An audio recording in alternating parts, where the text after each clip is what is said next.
Oh man, looks like my BMS just cut off. What's up guys, welcome back to Pat Outdoors. Today we're going to be working on my Cunfon M200. I think this is a very good looking and solid bike, tuned well for kids who are still learning and just getting into the hobby. It goes a pretty decent speed, 34, 35 miles per hour with me on it, and I'm 180 pounds. Though I think the power and the torque overall with the stock 48 volt system's a little underwhelming for somebody like me who's had all sorts of bikes at this point, and I just like to tinker with stuff, so we're going to be turning up the power today. I also need to do something about the stock suspension. Since it's tuned for smaller people, the stock fork and rear shock just compress too easily for somebody like me who's a little bigger. So we're going to be installing longer and heavier duty fork tubes up front and tightening up the rear shock in the back. It's going to lift it some and just make it better suited for me. We're also going to be connecting to the stock Fardriver controller and making some changes to the tune.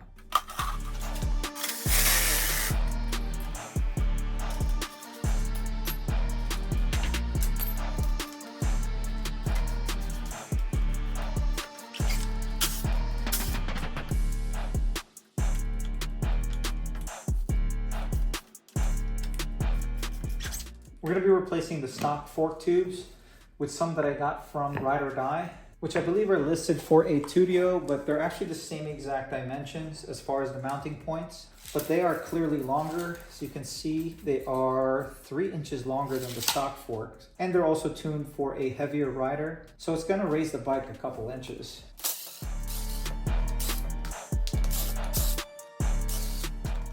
The bolts actually have a different thread pitch. I have to use slightly bigger bolts from a Tudio, which I should have here.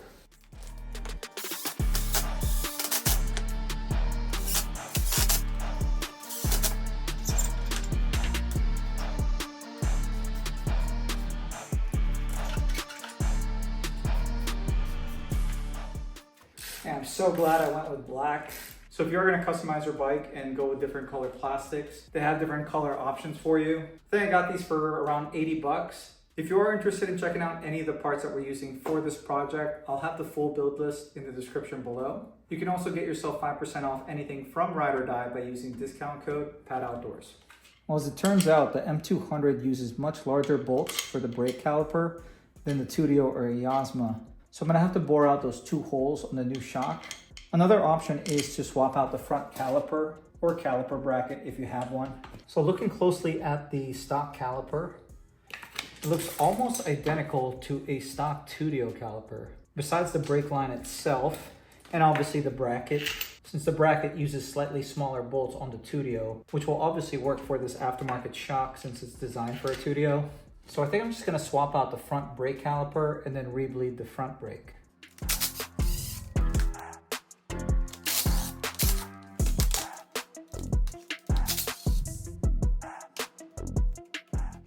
Luckily, I have some dot fluid in the garage.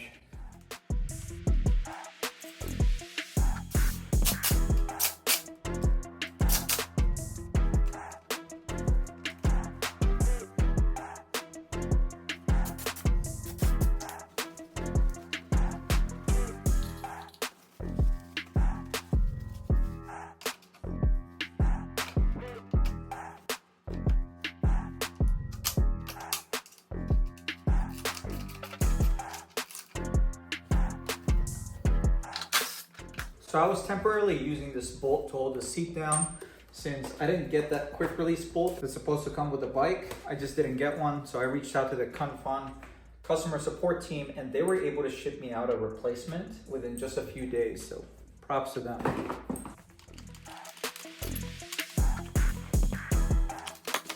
Once you remove the battery, you have more space to access the collars on the coilover. I'm just going to use a spanner wrench to tighten up the coil spring. Just going to break the lock first. Then I'm going to tighten the coil spring by hand.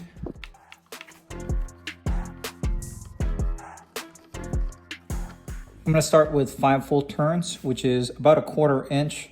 That should reduce the sag quite a bit for the rear. I'm going to lock it with the spanner wrench. So in case you've never worked with coilover suspension before, there are 2 collars. The one against the spring is like a spring seat. Then the other collar right behind it is used like a jam nut.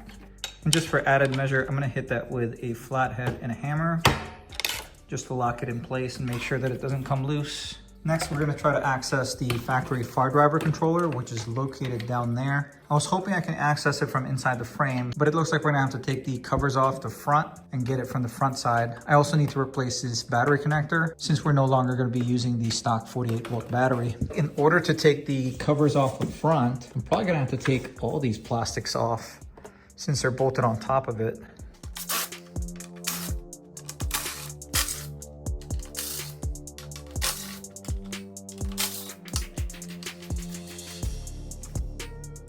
Well, Dan, I guess you might as well remove all the plastics while you're at it.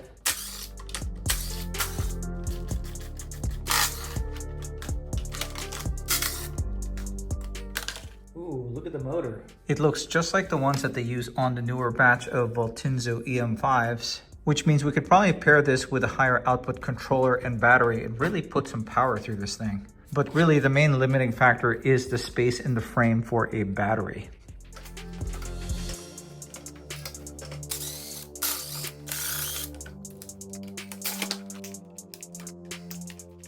There it is. So I'm gonna disconnect the charge port for now, just to get this cover out of the way.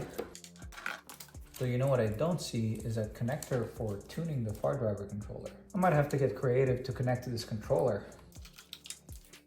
So this is definitely a little bit different than the usual Fardriver harnesses that I work with. So these two plugs are for the charge port, hall sensor for the motor, 3-phase wires for the motor, normal, main connector for the controller, 3-pin connector, which I'm assuming is the throttle since it's black, red, and green. Now these 3 plugs, I'm not quite sure. You know what, let me get one of my other harnesses so we can compare it. So here's my Fardriver controller from my IN10, which appears to be the same dimension as the one that's installed on the bike. And then this is the harness that came with it. It's the same exact connector, but the pinout's slightly different. There's some that have been moved around. But this is the more common style that has a 4-pin connector for a Bluetooth dongle. So I'm gonna trace those wires and see where it lands on this connector and compare it to this one. But I'm just gonna do that off the bike, so I'm gonna continue to remove the controller.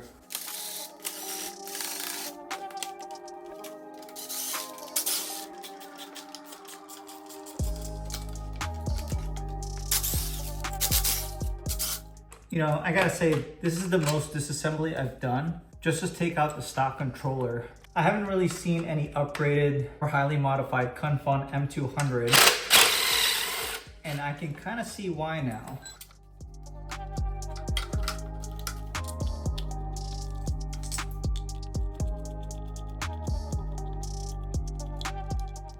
Finally, like, just look at how much I had to tear down just to take the stock controller out. This thing's pretty much bare frame and motor. So this is the stock controller from the M200, and this is the one from my Yasma IN10, and they look almost identical. This one says Nanjing Fardriver IPMSM WC48V70A.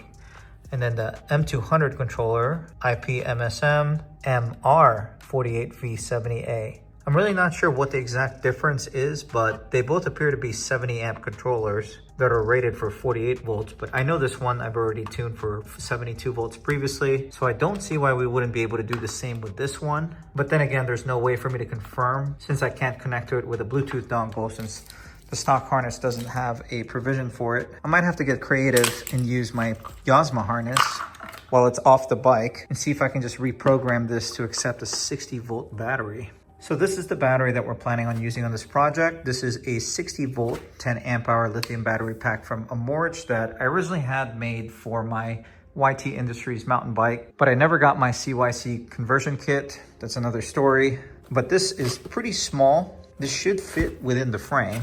This has a peak output of 70 amps for 10 seconds, and then it tapers down to 50 amps continuous. So that means with this battery, this bike should be able to put out 4,200 watts at 60 volts for 10 seconds and then taper back down to 3,000 at 60. So it should, in theory, be a lot faster than factory.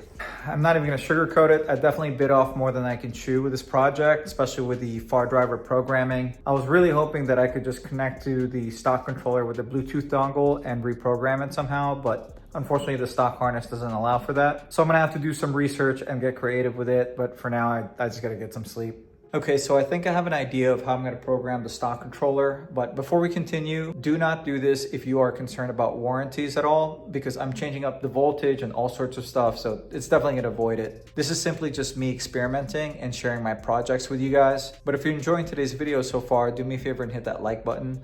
And if you like this kind of content and want to keep up with some of my projects, make sure you subscribe to this channel and turn your bell notification on.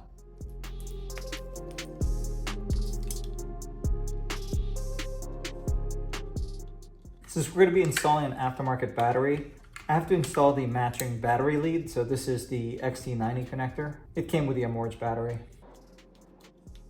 So the stock Yasma harness is no longer going to be used since my IM10 has a Moxon controller with a Suron harness. So I'm pretty much using this harness for bench testing from now on. I'm not even going to hook up a throttle to it. Simply the phase wires and the Hall connector from the stock motor. A Bluetooth dongle so we can connect to this controller, hopefully. I think I got this for 20 bucks on Amazon. I'll have it linked in the description. And of course, the 60-volt battery. Now, I don't even have an ignition for this, so hopefully this works. Do not do what I just did. I'm pretty much just doing this to be able to connect to the controller. Open up the Fardriver app. Then we're going to search for the controller. This got to be it. MR48V70A. We're going to hop into the advanced settings. So Open Pro NBLE. So rated voltage 48 volts. Controller's not bound. Log in.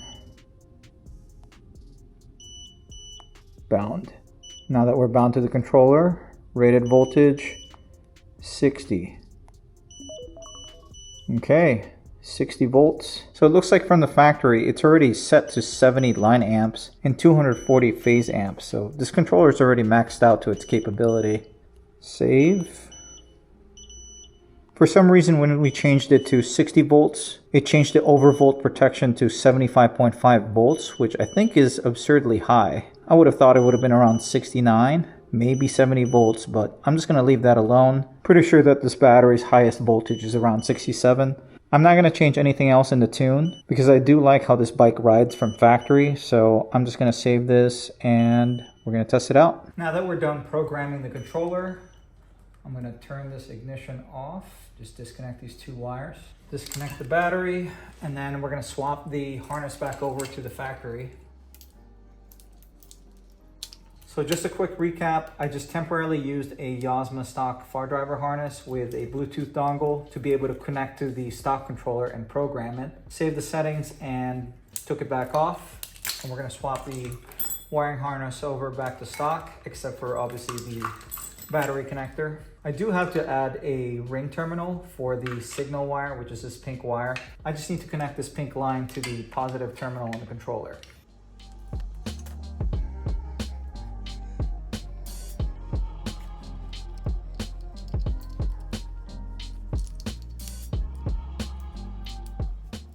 Okay, before we start putting everything back together, I'm just gonna make sure that the bike still actually turns on and hopefully everything else still works. All right, bike turns on and mode 3. All right.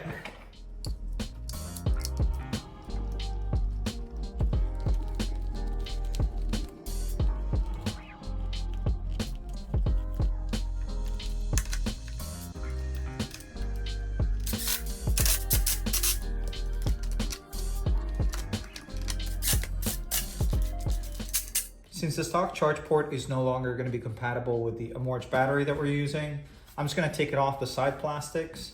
I may just end up using this one on a different project. I might actually end up using the same exact hole for the aftermarket charge port whenever that comes in.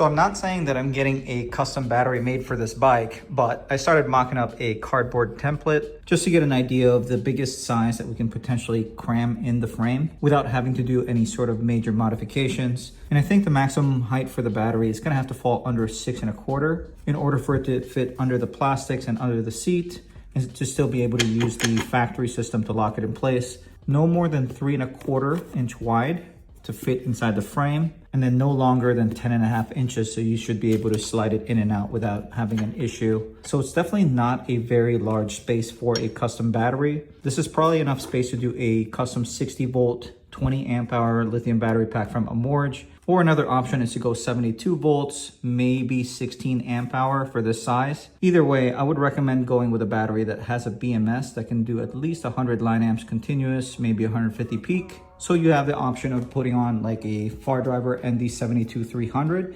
which would definitely maximize the amount of power you can put out with the stock motor. Looking at the bottom side of the seat and the top plastic cover, there's definitely a lot of space over here for this latch, but I might have to trim out this area if I were to go with a larger battery, just so it doesn't make contact with this portion. For the meantime, I'm just using my small 60 volt Amorge battery and have some high density foam around it, just to keep it secure and fitting tight in the frame while we're taking this out for a test.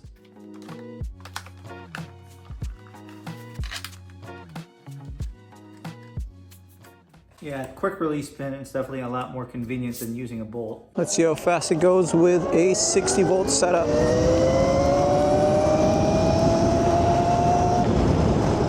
Oh man, looks like my BMS just cut off.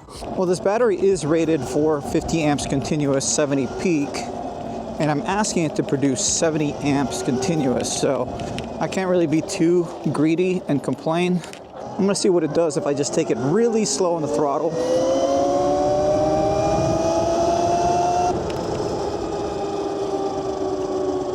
Nope, BMS is still cutting. All right, I'm gonna turn the power down to mode 2, see if it continues to cut.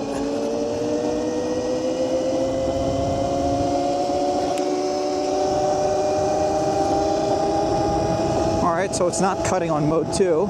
Yeah, so the battery is definitely not happy with me asking it to do more than what it should. Unfortunately, it is not able to keep up with the power that I'm demanding from the controller, so we're definitely gonna have to order that custom battery. I'm likely gonna go 60 or 72 volts, depending on what Amorge says as far as the space limitation, but it's definitely gonna have at least 100 line amp output, since I like my bikes to have at least 6,000 watts of continuous power. I also want to go with at least 16 or 20 amp hours, just because I like my bikes to have a decent amount of range per charge. So unfortunately, not all of my projects pan out as initially planned, but we definitely learned quite a few things from today's experiment.